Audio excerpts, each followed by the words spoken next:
Hello, my name's Lesley Atherton and this is my short story, Tinntinabulation.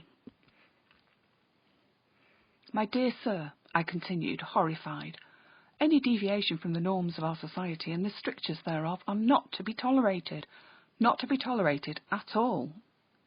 The young gentleman was stocky, bullish, and displayed no immediately obvious perspicacity, and as if in proof of this observation, to my extraordinary surprise, he stared at me with an expression most extraordinary, and proceeded to remove his upper garments. He was undressing, on the street, in the company of a young lady of the parish and her child.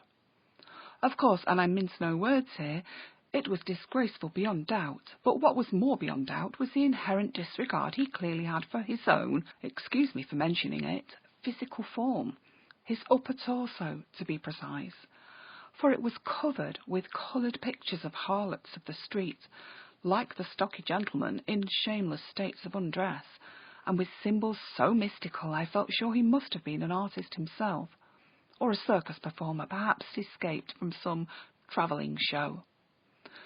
The stocky gentleman motioned to me. "Come here," he shouted, when I looked away, abashed, and his manner suddenly became brusque, threatening and menacing.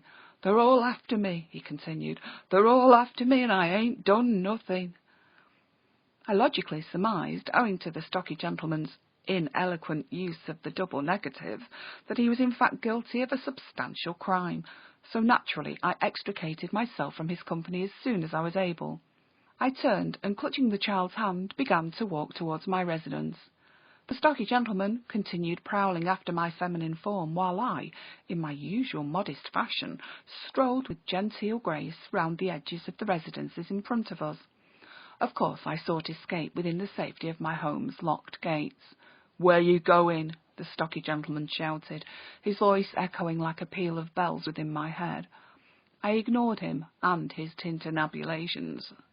"Oi, bitch!" he shouted once more. I ignored his vulgarities and continued, but perhaps a little more speedily. How on earth was this stocky gentleman expecting me to react to his beckonings? Tenacious though he unmistakably was, there was no earthly motivation for a lady such as me to turn and return to the horrors of his exposed form. The child and I walked briskly, panting, and, dare I say it, perspiring even, towards the house's gate. "Remove the child indoors," I said, as calmly as I could manage, to the governess, Miss Ashley. "Remove him and bolt the gates without ado. There is menace and maleficent danger in the form of an indecently attired male personage with a painted body on the roadway. I fear for our safety." Horrified, Miss Ashley did as I demanded, and I strode more confidently towards my doorway. "Come back here," I heard the stocky gentleman bawl. I turned one concluding instance. "Sir," I whispered, "one does not address a lady in such a manner. I suggest that you restore your clothing, cast away that metallic container of strong ale."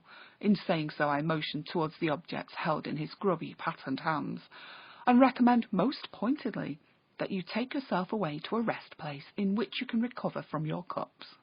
I motioned to Miss Ashley, who was now gazing concernedly from our parlour's window.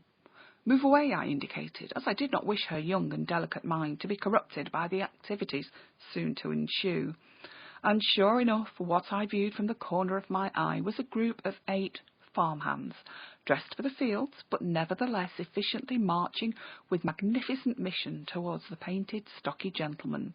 I nodded graciously at the farmhands as they arrived in front of my home, and allowed them to continue with their task, to subdue the adorned fellow. Determined to be away from the colours and rippling flesh of the soon-to-be grounded stocky gentleman, I removed further towards my open door and stood firmly on my doorstep, looking in the illustrated man's direction.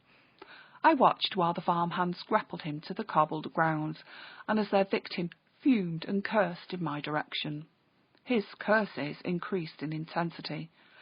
"Sir," I responded, with dignity, in reply to his ridiculous suggestions, "I am neither willing nor able to perform the act you suggest, and I am frankly horrified you use such profanity, for I assume it is indeed profanity, in the proximity of ladies such as myself, and within a few metres of a young child. Shame on you." He shouted something further, which, again, sounded like, "Look, you." And then they're cutting my wrists, see, they've got me. But I had become disinterested by this point, preferring to join my husband within our property, and to encourage my governess to severely discipline my weeping child for his unnecessary clamour, and for demonstrating cowardice not becoming in a 4-year-old gentleman of my esteemed household. Within moments the painted man had been bundled onto a waggon, tied down with the hardest and harshest of ropes, and covered with heavy hessian. I did not know where he was bound, and nor did I concern myself further about that technicality. Instead, I was overwhelmed with relief, and requested my maid to loosen my stays as I retired to my bedchamber, overcome with an attack of the vapours, and something quite unaccustomed, perhaps akin to excitement.